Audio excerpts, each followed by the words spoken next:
And we are live. Welcome back, everybody. I'm Vince Revo. Today, we're going to be reviewing Am I Racist? And this is one out of part 6. We're going to take a look at this. And then also, I'm going to have thoughts on it from an Asian perspective. I am Asian. I'm Pacific Islander. And afterwards, I want to talk about one thing that I think a lot of people miss about the whole wokeism and DEI agenda. But first, let's get right into this. Let's be clear what's happening in this country. It's Nazism. Republicans are Nazis. You cannot separate yourselves from the bad white people. Growing up in the 90s, I never thought much about race. Sure, you noticed, but never really seemed to matter that much. At least not to me. Being a white, straight, cisgender man, it's the top of the pile. I'm on the top of the pile. That's me. Am I racist? I would really appreciate it if you left. I'm trying to learn. I'm on this journey. Can you please leave? If I'm going to sort this out, I need to go deeper undercover. If I want to be an ally, I need to look like one.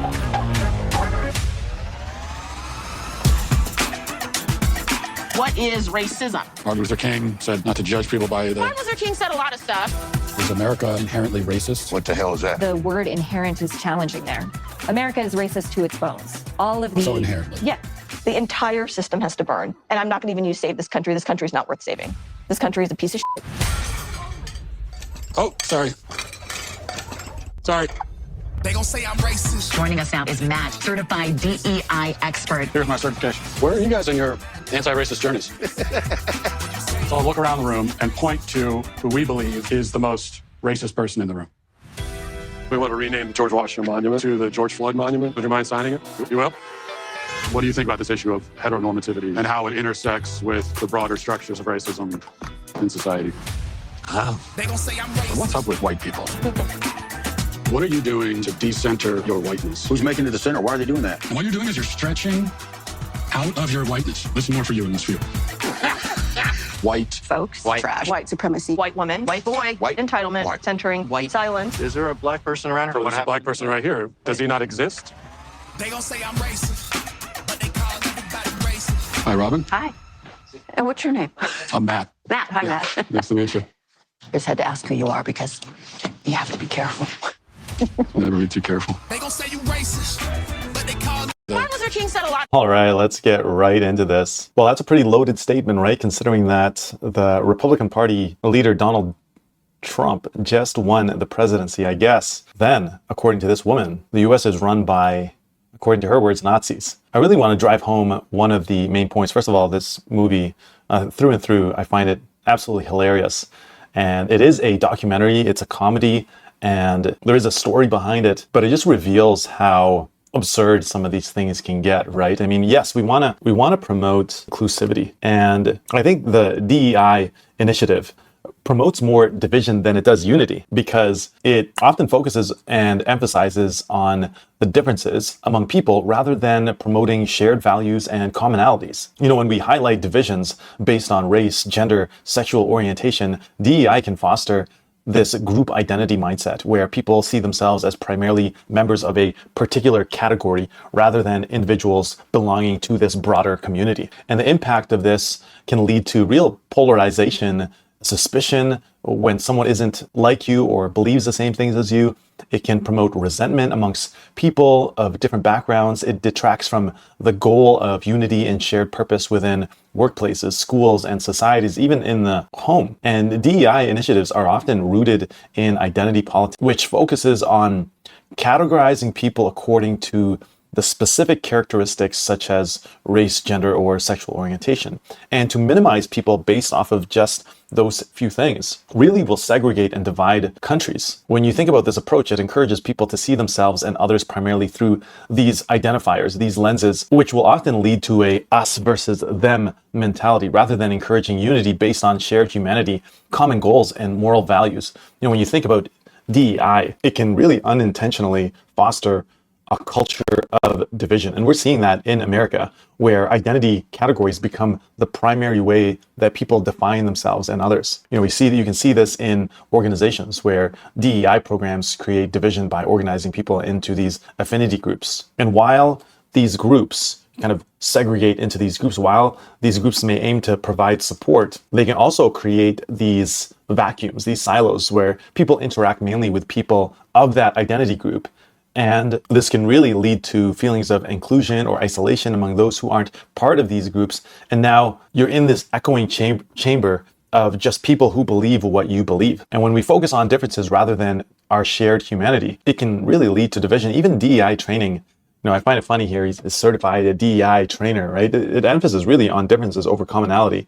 And it can lead to individuals being hyper aware of their own categories and others' categories as well. So now instead of looking people in their humanity, you're automatically categorizing them and generalizing them. We've already, as a society, as a race, walked away from that. And now we're heading back to that. And the risk of that really undermines the shared goals of teamwork, mutual respect, empathy, in workplaces and schools and other social settings as well, in churches even. And when you look back on someone based off of these historical or previous grievances between groups, not even that person's history, but that group's history, these DEI initiatives may lead some to harbor feelings of resentment, either because they feel wronged or another group has wronged their group in the past because they feel unfairly cast in this negative light due to these stereotypes and generalizations. And these generalizations really are assumptions, right? And I want to look at this from a Christian perspective because unity through Christ is the ultimate unity, not through identifying these identity divisions. From a Christian framework, identity in Christ should be foundational. It's our first hierarchy when it comes to our identity. Scripture emphasizes unity, shared humanity, and a love for one another, transcending worldly divisions. And I really have 3 points that I want to share about this. And one is the unity that we have in Christ over the divisions that we have in every other category. In Galatians 3:28 says there is neither Jew nor Gentile, neither slave nor free, nor is there male or female, for you are all one in Christ Jesus. This is the first time in history that we saw this. Up until this moment, history kept dividing and dividing and dividing based off of these categories. And the first time in history, we saw that Jesus entering into history broke down these barriers. And this verse really highlights that for Christians, identity is not based on race, social status, or gender, but rather it's on unity in Christ, that our primary identity is as children of God, made in the image of God, which transcends all other identities. We are called to view one another primarily as brothers and sisters in Christ. And when we focus on worldly identities above our unity in Jesus, it can lead to division and weakness in our witness in the church. And really a true, pure DEI approach would seek to find common ground and share goals, promoting unity rather than emphasizing on divisions. Number 2, value and dignity for every individual as God's creation. We know that God created mankind in his own image, in his own likeness. In the image of God, he created them. Male and female, he created them. This foundational truth means that every person carries intrinsic worth, dignity, value, regardless of their ethnicity, their gender, their social standing. And from a Christian perspective, a true, pure DEI that truly aligns with biblical values would emphasize the inherent worth and dignity of each person, seeing everyone as equal, valuable in the eyes of God because they are made in the image of God. And this respect for every single individual prevents favoritism or bias and encourages us to treat others with love, with respect that they deserve as image bearers of God. Finally, number 3, focusing on reconciliation and peace rather than division. 2 Corinthians 5:18 and 19 says, all this is from God who reconciled us to himself through Christ and gave us the ministry of reconciliation, that God was reconciling the world to himself in Christ, not counting people's sins against them. If God himself is not counting people's sins against them, we are also called not to hang on to the history of the sins of a people group. Christians are called to be agents of reconciliation, not agents of accusation. And as followers of Christ, our calling is to work towards reconciliation and peace. In situations where DEI efforts might cause division, Christians can set an example by encouraging forgiveness, understanding, and unity. Rather than harboring resentments or emphasizing past grievances, we are to promote healing, unity, reflecting reconciliation that we have in Christ Jesus. If we have truly been reconciled to God through Christ, then we can also be a conduit of reconciliation for others as well. And so to summarize it, while DEI focuses on diversity and inclusion, and although those may be positive intentions, it can lead to an overemphasis on division, and it risks fostering resentment and disunity.